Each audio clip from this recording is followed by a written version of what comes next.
Welcome to our channel grow wealth. आज हम focus investing और पोर्टफोलियो मैनेजमेंट के बारे में समझने की कोशिश करते हैं। फोकस इन्वेस्टिंग में हम जो बेस्ट 10-12 कंपनी हैं उनको लेते हैं। हम ज़्यादा कंपनीज़ को ना तो वॉच कर सकते हैं, ना उनके बारे में हम डिटेल में इतना जा सकते हैं। आप जो भी अपनी जॉब या जो भी बिजनेस करते हैं वो करते रहिए, लेकिन जो मार्केट के बारे में हमें देखना है वो सिर्फ हमें अपना 10-12 कंपनियों पे ही फोकस रखना है। फोकस इन्वेस्टिंग में और पोर्टफोलियो मैनेजमेंट में, जैसा कि म्यूचुअल फंड्स वगैरह करते हैं, उनके फंड्स में 25 से लेकर 100 तक कंपनियां हो सकती हैं, लेकिन हम लोग इतनी कंपनियां नहीं लेंगे। उसका रीज़न है भी फोकस इन्वेस्टिंग में वॉलेटिलिटी कई बार ज़्यादा होती है। म्यूचुअल फंड्स को आउट परफॉर्म करना होता है, उनको इन्वेस्टर को भी दिखाना होता है भी हमारे में फ्लक्चुएशन ज़्यादा नहीं आती, और अपने ओनर्स को भी सेटिस्फाई करना होता है, तो वो ज़्यादा कंपनीज अपने पोर्टफोलियो में रखते हैं, जिससे उनकी फ्लक्चुएशन शेयर्स की या वॉलेटिलिटी कम हो जाती है।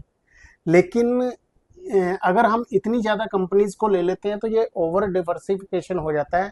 अगर फिर इतनी ज़्यादा ही कंपनियां लेनी है तो क्यों ना हम एक इंडेक्स फंड ही ले लिया जाए, जिसमें कॉस्ट भी कम होती है, म्यूचुअल फंड से बहुत ज़्यादा कम होती है। म्यूचुअल फंड आपको हमेशा कहेंगे कि हम तो 2 रुपये चार्ज करते हैं आपसे, लेकिन वो 2 रुपये अगर आप 1 लाख पे कन्वर्ट करो तो बहुत ज़्यादा बन जाते हैं। 10 साल बाद आपको पता लगेगा लाखों का फ़र्क आपके रिटर्न में आता है। बहुत ह्यूज इम्पैक्ट होता है, वो हम आगे आने वाली वीडियो में समझने की कोशिश करेंगे। तो अभी हम फोकस इन्वेस्टिंग पे ध्यान देंगे, जिसमें हम बेस्ट 10-12 कंपनी लेंगे।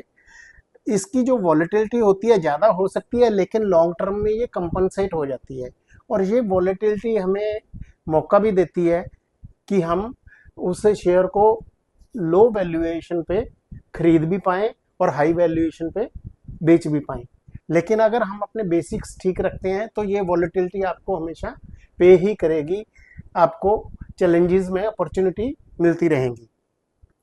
हमें कोई भी ज़रूरत नहीं है कि हम हर 1 मिनट पे, हर 1 घंटे पे या डेली अपने पोर्टफोलियो पे नज़र रखें, देखें कि आज कितना बढ़ गया, कल कितना बढ़ गया। अगर हमने अपने फैक्ट्स पे ट्रस्ट किया है, सारा हमारा डाटा ठीक है, हमने ROE पे ध्यान रखा है, कंपनी के कैश फ्लोज पे ध्यान रखा है, और बेस्ट कंपनी हमने चूज़ की है, तो हमें इन टेंशन्स की ज़रूरत नहीं पड़ेगी। टेंशन लेने का काम सिर्फ ट्रेडर को दो, उसके माइंड में पीक बनने दो टेंशन का, हमें कोई टेंशन लेने की ज़रूरत नहीं है।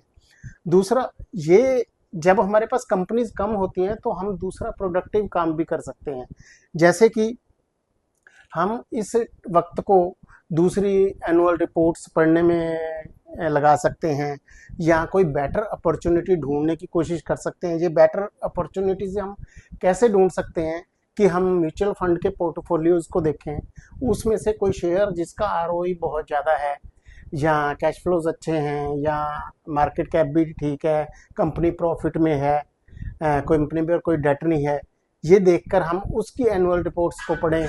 कई बार रिपोर्ट्स में भी हमें बहुत कुछ मिल जाता है।